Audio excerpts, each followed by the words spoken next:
1.5 साल कांग्रेस सरकार का दिमागी कंगालापन, विकास कार्यों पर ही कर डाली सर्जिकल स्ट्राइक, पंचायत और स्थानीय निकायों को कमजोर करने से भी गुरेज न किया। पहले ही बजट में 12,500 करोड़ की कर डाली कटौती। याद कीजिए साहब, पूर्व प्रधानमंत्री राजीव गांधी को यादों का सिलसिला आगे बढ़ेगा तो उनका पंचायती राज और स्थानीय निकाय सरकार का सपना भी शीर्ष पर होगा।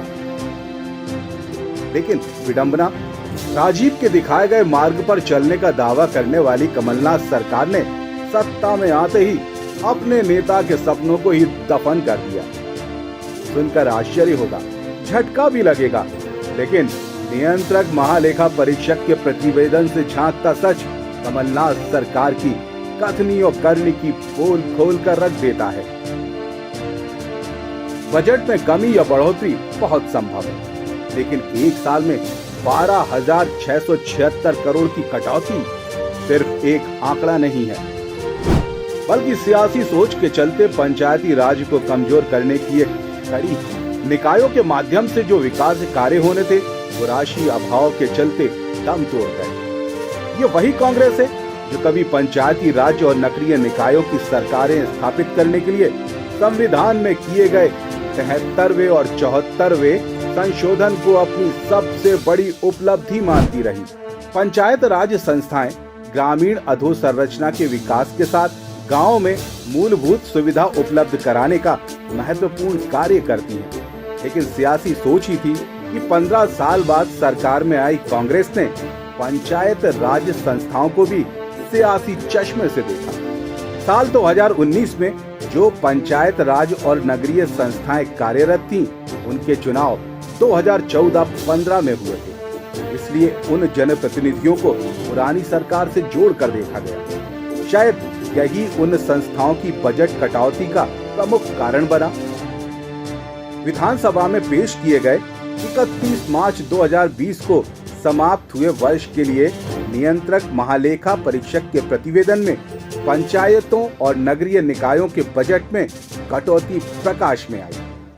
भाजपा सरकार के समय 2018-19 में पंचायत राज और नगरीय निकायों को 37,709 करोड़ रुपए वित्तीय सहायता के रूप में उपलब्ध कराए गए थे। दिसंबर 2018 में सरकार में आने के बाद कांग्रेस विधानसभा में 2019-20 का बजट ही पेश कर पाई।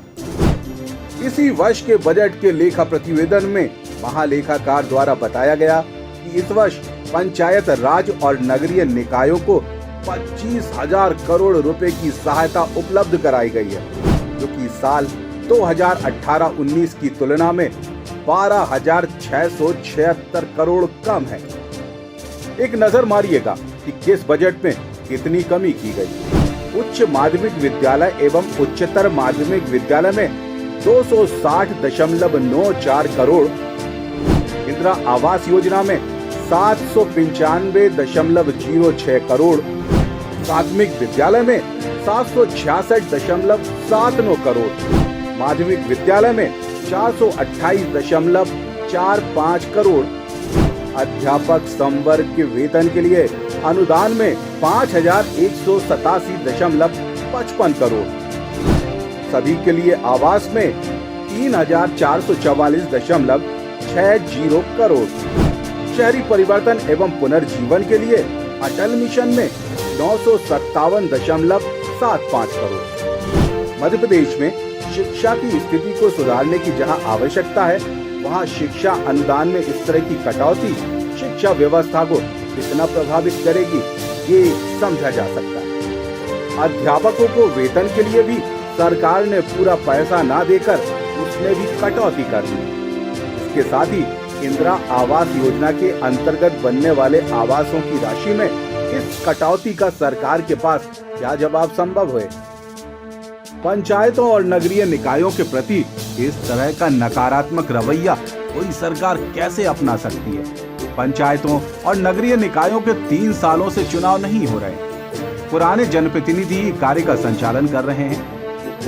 भाजपा सरकार ने चुनाव प्रक्रिया प्रारंभ की थी, लेकिन पिछड़े वर्गों के आरक्षण के प्रावधानों को लेकर सुप्रीम कोर्ट के निर्णय के प्रकाश में चुनाव प्रक्रिया रुक गई। नीतियों में बदलाव के भ्रमजाल में न्यायिक समीक्षा की स्थिति बनी और अंततः चुनाव टल गए।